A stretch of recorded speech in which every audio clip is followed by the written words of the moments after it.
Hi ಎಲ್ಲರಿಗೂ ಕಥಾ ಕಣಜ ಸ್ಮಿತಾ ಚಾನಲ್ಗೆ ಆತ್ಮೀಯವಾದ ಸ್ವಾಗತ.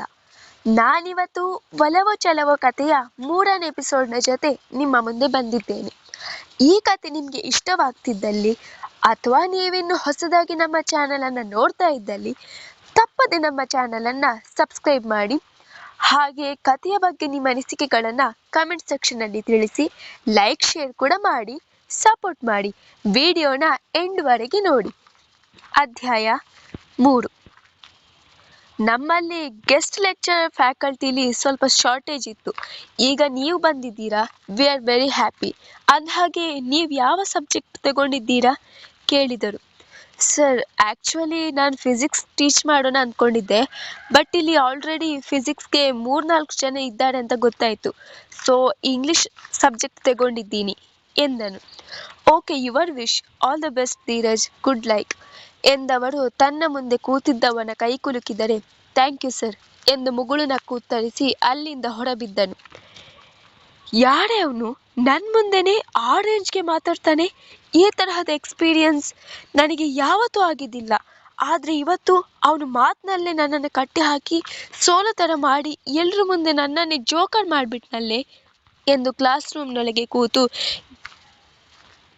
ಗೆಳತಿಯ ಭುಜದ ಮೇಲೆ ಕೈಯಿಟ್ಟು ಹಲುಬಿಗೊಂಡವಳ ಕೋಪ ಒಂದಿನಿತೂ ಕಮ್ಮಿ ಆಗಿಲ್ಲ. ಯಾವುದೋ ನ್ಯೂ ಅಡ್ಮಿಷನ್ ಆಗಿರಬೇಕು ದೀಪು. ಇದೇ ಕಾಲೇಜ್ಗೆ ಬಂದಿದ್ದಾನೆ ಅಂದಮೇಲೆ ಅವನು ಇಲ್ಲೇ ಇರ್ತಾನೆ. ಡೋಂಟ್ ವರಿ, ಮುಂದೆ ನೋಡ್ಕೊಳ್ಳೋಣ ಬಿಡು, ಎಲ್ಲಿ ಹೋಗ್ತಾನೆ ಎಂದು ಗೆಳತಿಗೆ ಆಶ್ವಾಸನೆ ನೀಡಿದಳು ಶಿಲ್ಪ. ಅಷ್ಟರಲ್ಲಿ ಬೆಲ್ ಆಗಿತ್ತು. ಎಲ್ಲ ವಿದ್ಯಾರ್ಥಿಗಳು ತಮ್ಮ ತಮ್ಮ ಕಟ್ಟೆಪುರಾಣಕ್ಕೆ ವಿರಾಮ ನೀಡಿ ಶಿಸ್ತಾಗಿ ಬಂದು ಕೂತರು. ದೀಪ ಕೂಡ ಆ ವಿಷಯನ ಅಲ್ಲಿಗೆ ಬಿಟ್ಟು ಸುಮ್ಮನಾದವಳು ಬೆಂಚಿನ ಮೇಲೆ ತಲೆ ಇಟ್ಟು ಮಲಗಿದಳು. ಗುಡ್ ಮಾರ್ನಿಂಗ್ ಡಿಯರ್ ಸ್ಟೂಡೆಂಟ್ಸ್ ಎಂಬ ಧ್ವನಿ ಬಿದ್ದಾಗ ಎಲ್ಲರ ಕಣ್ಣು ಕಿವಿಗಳು ನೆಟ್ಟಗಾದವು. ಆ ಧ್ವನಿಗೆ ಮಲಗಿದ್ದವಳ ನಿದ್ದೆಯು ಹಾರಿ ಹೋಗಿ ಕಿವಿ ಚುರುಕಾದವು. ಈ ಧ್ವನಿಯನ್ನ ಎಲ್ಲೋ ಕೇಳಿದ್ದೇನೆ ಅನ್ನಿಸಿತು ಹುಡುಗಿಗೆ. ಮಲಗಿದ್ದಲ್ಲಿಂದಲೇ ಬುದ್ಧಿ ಚುರುಕುಗೊಳಿಸಿದವಳನ್ನ ಎಚ್ಚರಿಸಿದ್ದು ಗೆಳತಿ ಶಿಲ್ಪ. ದೀಪು, ಏಳೆ, ಇಲ್ಲಿ ನೋಡೆ.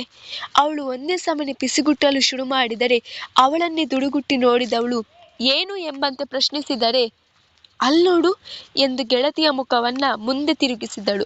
ಮುಂದೆ ಕೈಕಟ್ಟಿ ನಿಂತಿದ್ದವನನ್ನ ಕಂಡು ಅವಳು ಹುಬ್ಬುಗಳೆರಡು ಮೇಲೇರಿ ಕಣ್ಣುಗಳು ಗೋಲಿ ಆಕಾರಕ್ಕೆ ತಿರುಗಿದರೆ ಮುಖವು ಗಂಭೀರವಾಗಿತ್ತು. ಹೇ, ಅವನೇ ಅಲ್ವಾ?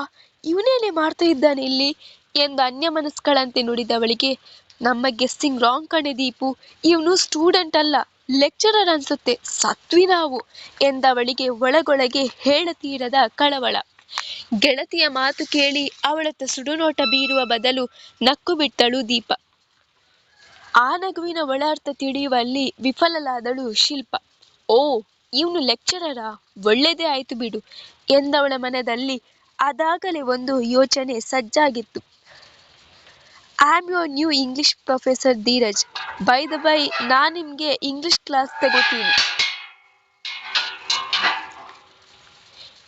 ಎಂದಾಗ ಅವನ ಕಂಚಿನ ಕಂಠಕ್ಕೆ ಎಲ್ಲರೂ ಮಂತ್ರಮುಗ್ಧರಾಗಿ ಅವನನ್ನೇ ನೋಡುತ್ತಾ ಉಳಿದು ಬಿಟ್ಟರು. ಯಾಕೆ ಎಲ್ಲರೂ ಅಷ್ಟೊಂದು ಸೀರಿಯಸ್ ಆದ್ರಿ? ಡೋಂಟ್ ವರಿ, ನಾನೇನು ಫಸ್ಟ್ ಡೇನೇ ಕ್ಲಾಸ್ ತಗೊಳ್ಳಲ್ಲ. ಮೊದಲು ನನಗೆ ನಿಮ್ಮೆಲ್ಲರ ಪರಿಚಯ ಆಗಬೇಕು, ಆಮೇಲೆ ಕ್ಲಾಸ್ ಸ್ಟಾರ್ಟ್ ಮಾಡ್ತೀನಿ ಎಂದವನು ಎಲ್ಲ ವಿದ್ಯಾರ್ಥಿಗಳತ್ತ ಒಂದು ಬಾರಿ ಕಣ್ಣು ಹಾಯಿಸಿದನು. ದೀಪ ಅವನ ಕಣ್ಣಿಗೆ ಬೀಳದೇ ಇರಲಿಲ್ಲ. ಅವಳನ್ನು ಕಂಡು ಕಾಣದಂತೆ ಮಾಡಿದವನು, ಎಲ್ರೂ ನಿಮ್ಮ ನಿಮ್ಮ ಇಂಟ್ರೊಡಕ್ಷನ್ ಮಾಡ್ಕೊಳ್ಳಿ ಎಂದನು. ಅವನ ಮಾತಿನಂತೆ ಎಲ್ಲ ವಿದ್ಯಾರ್ಥಿಗಳು ತಮ್ಮ ತಮ್ಮ ಪರಿಚಯ ಹೇಳಿ ಮುಗಿಸಿದರು. ಈಗ ದೀಪಾಳ ಸರದಿ. ಅವನ ಮೇಲಿರುವ ಸಿಟ್ಟಿಗೆ ಹುಡುಗಿ ಬೇಕೆಂದೇ ಎದ್ದು ನಿಲ್ಲಲಿಲ್ಲ. ಮುಖವನ್ನ ಪಕ್ಕಕ್ಕೆ ಹಾಕಿ ಗರ್ವದಿಂದ ಕೂತು ಬಿಟ್ಟಳು. Hello miss third bench middle one, ನೀವು ಈ ಕ್ಲಾಸ್ ಅಲ್ವಾ? ಪಕ್ಕದ ಕ್ಲಾಸ್ ರೂಮ್ಗೆ ಹೋಗೋ ಬದಲು ಕನ್ಫ್ಯೂಸ್ ಆಗಿ ಈ ಕ್ಲಾಸ್ನಲ್ಲಿ ಬಂದು ಕೂತಿದ್ದೀರಾ ಹೇಗೆ? ಏನಿಲ್ಲ, ಈ ಕಾಲೇಜ್ನಲ್ಲಿರೋ ಎಲ್ಲ ಬಿಲ್ಡಿಂಗ್ಗಳು ಕೂಡ ಒಂದೇ ಥರ ಇದೆಯಲ್ಲ, ಅದಕ್ಕೆ ಕೇಳಿದೆ. ನನ್ನ ಹಾಗೆ ನೀವು ಕನ್ಫ್ಯೂಸ್ ಏನಾದರೂ ಆದ್ರಾ ಅಂತ ಬೇಕೆಂದೇ ಬಿಸಿ ಮುಟ್ಟಿಸಿದ್ದನು ಹುಡುಗ. ಅವನ ವ್ಯಂಗ್ಯ ಬೆರೆತ ಹಾಸ್ಯಕ್ಕೆ ಉಳಿದ ವಿದ್ಯಾರ್ಥಿಗಳು ತಮ್ಮಲ್ಲೇ ಮುಸಿ ಮುಸಿ ನಕ್ಕರೆ ಮತ್ತೆ ಅವಮಾನವಾದಂತಾಗಿತ್ತು ದೀಪಳಿಗೆ. ಅವಳು ಈಗಲೂ ಮಾತನಾಡದಿದ್ದದನ್ನ ಕಂಡವನು ಅವಳ ಪಕ್ಕ ಕೂತಿದ್ದವಳ ಹತ್ತಿರ, ಅವರಿಗೆ ಬಾಯಿ ಬರಲ್ವಾ? ಓ ಮೂಗಿನಾ? ಅವಳನ್ನು ಉಳಿಸುವ ಸಲುವಾಗಿಯೇ ಕೇಳಿದನು. ಹೀಗಂತೂ ಉಳಿದು ಹೋದಳು ಹುಡುಗಿ. ಸ್ಟುಪಿಡ್! ಕೋಪದಿಂದ ಉಸಿರಿದವಳಿಗೆ, ಓ, ಅದು ನಿಮ್ಮ ಹೆಸರಾ? Nice name. ನಿಮ್ಮ ಅಪ್ಪಮ್ಮ ಸರಿಯಾಗಿಟ್ಟಿದ್ದಾರೆ ಹೆಸರು ಎಂದನು ವ್ಯಂಗ್ಯವಾಗಿ. ಮಂಡ್ಯದ ಗಂಡವನು ಮಾತಿನಲ್ಲಿ ಚಾಟಿ ಬೀಸುವುದನ್ನ ಹೇಳಿಕೊಡಬೇಕೇ?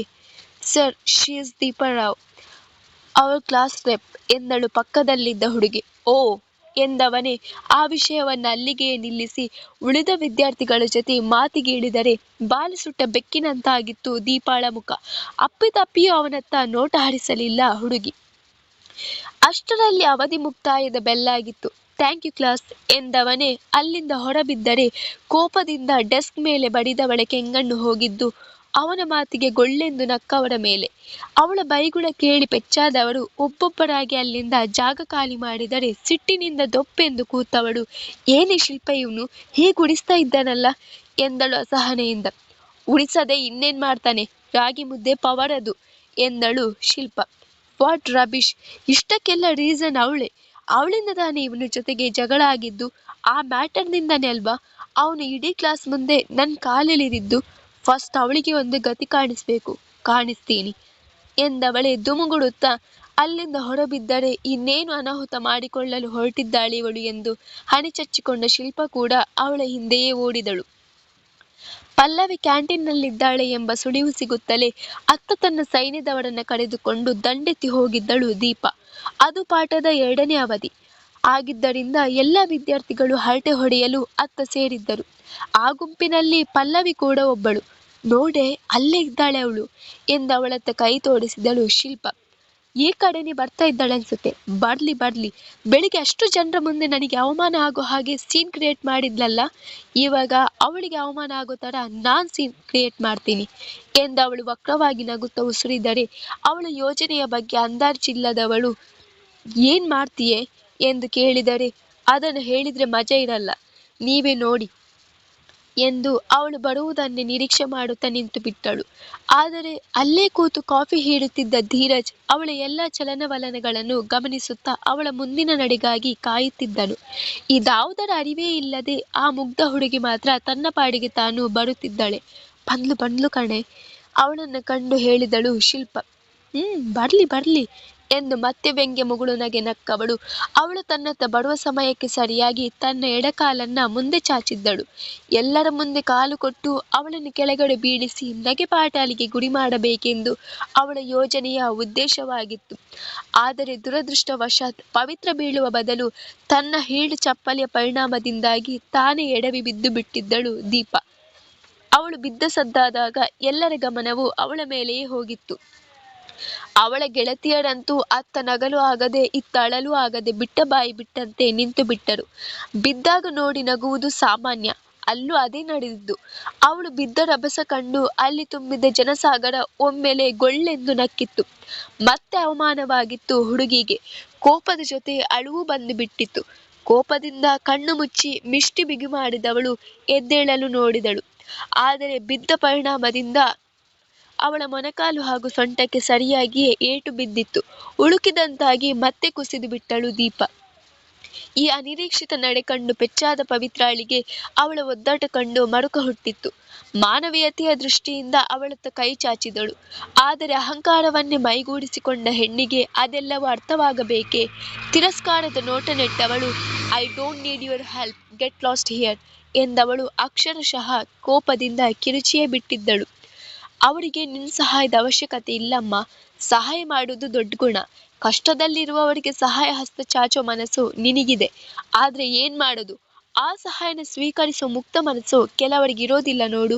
ನೀನು ಕ್ಲಾಸ್ಗೆ ಹೋಗು, ಬಿದ್ದೋರಿಗೆ ಎದ್ದೇಳೋಕೆ ಬರುತ್ತೆ ಬಿಡು.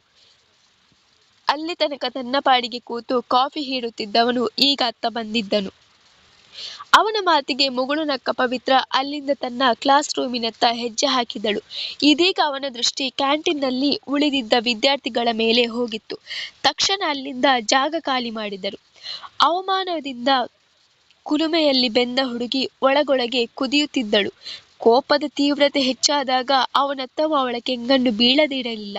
ಕಾಫಿ ಕಪ್ ಕೈಯಲ್ಲಿ ಹಿಡಿದು ಅವಳತ್ತ ಬಾಗಿದವನು ವ್ಯಂಗ್ಯಭರಿತ ನಗು ನಕ್ಕು ಹಣೆ ತೀಡಿ, ಇದಕ್ಕೇನೆ ಹೇಳುದು ಮಿಸ್ ದೀಪಾ, ನಾವು ಇನ್ನೊಬ್ಬರನ್ನ ಕೆಳಗಡೆ ಬೀಳ್ಸೋಕೆ ನೋಡಿದ್ರೆ ದೇವ್ರು ನಮ್ಮನ್ನೇ ಮೊದಲು ಕೆಳಗಡೆ ಬೀಳಿಸ್ತಾನೆ ಅಂತ.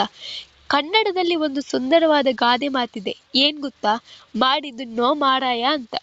ಆಗ ಅವದೇ ಮಾತು ನಿಜ ಅನ್ನೋದು ಇವತ್ತು ನಿಮ್ಮಿಂದ ಸಾಬೀತಾಯ್ತು ನೋಡಿ ಎಂದು ಸುರಿ ಅವನು ವ್ಯಂಗ್ಯದ ನಗೆ ಬೀರುತ್ತಾ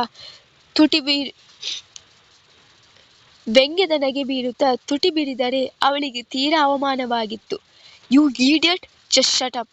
ಎಲ್ಲರ ಮುಂದೆ ಅವಮಾನ ಆಗೋ ಥರ ಮಾಡಿಸಿ ನೀನು ಎಂಜಾಯ್ ಮಾಡಿಕೊಂಡು ನನ್ನನ್ನೇ ಆಡ್ಕೊಳ್ತಾ ಇದ್ದೀಯಾ? ಇದರ ಪರಿಣಾಮ ಏನಾಗುತ್ತೆ ಅನ್ನೋದು ನಿನಗಿನ್ನೂ ಗೊತ್ತಿಲ್ಲ ಎಂದಳು ಕೋಪದಿಂದ. ಜಟ್ಟಿ ಬಿದ್ರೂ ಮೀಸೆ ಮಣ್ಣಾಗ್ಲಿಲ್ಲಂತೆ. ಹಾಗಾಯ್ತು ಕಣೆ ನಿನ್ ಕತೆ. ಏನು ಮಾಡೋಕ್ಕಾಗಲ್ಲ, ಎಲ್ಲ ನಿನ್ನ ಹಣೆ ಬರಹ. ಅಹಂಕಾರ ಅನ್ನೋ ಅಂಧಕಾರ ನಿನ್ ತಲೆ ಮೇಲೆ ಕೂತು ತಾಂಡವಾಡ್ತಾ ಇದೆ ಅನ್ಸುತ್ತೆ. ಅದಕ್ಕೆ ನೀನು ಹೀಗಾಡ್ತಾ ಇರೋದು ಎಂದವನೇ ಅಲ್ಲಿಂದ ಸರಿದು ಹೋದರೆ ಅವನು ಹೋದತ್ತಲೇ ಸುಡುನೋಟ ಬೀರಿದಳು ಹೆಣ್ಣು. ಸಂಜೆ ಮನೋಜ್ಗಿಂತ ಬೇಗನೆ ಮನೆ ತಲುಪಿದ್ದನು ಧೀರಜ್. ಅವನು ಕೆಲಸ ಮುಗಿಸಿ ಬರುವಷ್ಟರಲ್ಲಿ ತಾನೇ ತನ್ನ ಕೈಯಾರೆ ಅಡುಗೆ ಮಾಡಿ ಎಲ್ಲ ಕೆಲಸವನ್ನು ಮಾಡಿ ಮುಗಿಸಿದ್ದನು. ಹಳ್ಳಿಯಲ್ಲಿ ಇದ್ದಾಗ ಎಲ್ಲ ಕೆಲಸವನ್ನು ಮಾಡಿ ಅಭ್ಯಾಸವಾಗಿ ಹೋಗಿದೆ ಹುಡುಗನಿಗೆ. ಆಶ್ರಯ ಕೊಟ್ಟಿರುವವನಿಗೆ ತನ್ನ ಕೈಲಾದಷ್ಟು ಸಹಾಯ ಮಾಡುವ ಇರಾದೆ ಅವನದ್ದು. ಮನೋಜ್ ಕೆಲಸ ಮುಗಿಸಿ ಮನೆಗೆ ಬರುವ ಹೊತ್ತಿಗೆ ಗಂಟೆ 8 ಆಗಿತ್ತು. ಅವನು ಬರುವ ಹೊತ್ತಿಗೆ ಸೋಫಾದ ಮೇಲೆ ಕೂತು ಮರುದಿವಸ ತಾನು ತೆಗೆದುಕೊಳ್ಳಬೇಕಾದ ಪಾಠದ ಪ್ರಿಪರೇಷನ್ ನಡೆಸುತ್ತಿದ್ದನು ಧೀರಜ್. ಮನೆ ಇಷ್ಟೊಂದು ಅಚ್ಚುಕಟ್ಟಾಗಿರುವುದನ್ನು ಕಂಡು ಮನೋಜ್ನ ಮುಖದ ಮೇಲೆ ನಗು ಮೂಡಿತು. ಏನು ಧೀರು, ನಾನಿಲ್ಲ ಅಂತ ಹೇಳಿ ನೀನೇ ಎಲ್ಲ ಕೆಲಸನೂ ಮಾಡಿ ಮುಗಿಸಿದ್ಯಾ ಹೇಗೆ ಎಂದು ಕೇಳಿದವನು ತನ್ನ ಬ್ಯಾಗ್ನ ಸೋಫಾ ಮೇಲಿಟ್ಟು ಶರ್ಟ್ ಬಿಚ್ಚಿದರೆ ಅವನ ಮಾತಿಗೆ ನಕ್ಕವನು, ಸಂಜೆ ಬೇಗ ಬಂದಿದ್ದೆ ಕಣು, ನೀನ್ ಬರೋದು ಲೇಟ್ ಆಗುತ್ತೆ ಅಂದ್ಯಲ್ಲ, ಬರುವಾಗ್ಲೇ ಸುಸ್ತಾಗಿರ್ತೀಯ, ಅದಕ್ಕೆ ನಾನೇ ಮುಗಿಸಿದೆ ಎಂದವನು. ಫ್ರೆಶ್ ಅಪ್ ಆಗ್ಬಾ, ಒಟ್ಟಿಗೆ ಊಟ ಮಾಡೋಣ ಎಂದರೆ ಪೆಚ್ಚಾದವನು, ಅಂದ್ರೆ ನೀನ್ ಅಡ್ಗೆನು ಮಾಡಿ ಮುಗಿಸ್ಬಿಟ್ಯಾ ಕೇಳಿದನು. ಅವನ ಮಾತಿಗೆ ನಸುನಕ್ಕನು ಧೀರಜ್. ತದನಂತರ ಇಬ್ಬರು ಒಟ್ಟಿಗೆ ಊಟ ಮಾಡಲು ಕುಳಿತರು. ಆಹಾ, ಏನ್ ಟೇಸ್ಟು, ನಿನ್ ಕೈರುಚಿ ಯಾವ 5 ಸ್ಟಾರ್ ಹೋಟೆಲ್ಗಿಂತನೂ ಕಡಿಮೆ ಇಲ್ಲ ಕಣು ಎಂದು ಅವನ ಕೈರುಚಿಯನ್ನು ಹೊಗಳಿದವನು. ಮನೆ ಕೆಲ್ಸನೂ ಮಾಡ್ತೀಯಾ, ಹೊರಗಡೆನೂ ದುಡಿತೀಯಾ, ಒಟ್ನಲ್ಲಿ ಹಳ್ಳಿಗೂ ಸೈ ದಿಲ್ಲಿಗೂ ಸೈ. ಅಡುಗೆ ಕೋಣೆಯಲ್ಲಿ ಸೌಟು ಹಿಡಿತೀಯಾ, ಕಾಲೇಜ್ನಲ್ಲಿ ಚಾಕ್ ಪೀಸು ಹಿಡಿತೀಯಾ. ನಾನ್ ನಿನ್ನನ್ನೇ ಮದುವೆ ಆಗ್ತೀನಿ ಕಣು. ನಿನ್ನನ್ನೇ ಮದುವೆ ಆದ್ರೆ ಡೈಲಿ ರುಚಿ ರುಚಿಯಾಗಿರೋ ಊಟ ಮಾಡಬಹುದು ಎಂದು ಅವನು ಗೆಳೆಯನ ಕಾಲೆಳೆದರೆ ಹೊಟ್ಟೆ ಹುಣ್ಣಾಗುವಂತೆ ನಕ್ಕನು ಧೀರು. ಹಾಗೆ ಕೇಳೋದೇ ಮರ್ತ್ಬಿಟ್ಟೆ, ಹೇಗಾಯ್ತು ಇವತ್ತು ಕ್ಲಾಸ್? ಫಸ್ಟ್ ಎಕ್ಸ್ಪೀರಿಯನ್ಸ್ ಹೇಗಿತ್ತು ಎಂದು ಉತ್ಸಾಹದಿಂದ ಕೇಳಿದ ಮನೋಜ್ಗೆ, ಅದನ್ನು ಯಾಕೋ ಕೇಳ್ತೀಯ, ವರ್ಸ್ಟ್ ಆಗಿತ್ತು ಎಂದನು ಅಸಮಾಧಾನದಿಂದ ಧೀರಜ್. ಮುಂದುವರಿಯುವುದು. ಹೇಗಿತ್ತು ಲೆಕ್ಚರರ್ ವರ್ಸಸ್ ಸ್ಟೂಡೆಂಟ್ ಹವಾ? ನಿಮ್ಮ ಅನಿಸಿಕೆಗಳನ್ನು ಕಮೆಂಟ್ ಸೆಕ್ಷನಲ್ಲಿ ತಿಳಿಸಿ ಆಯ್ತಾ? Thank you.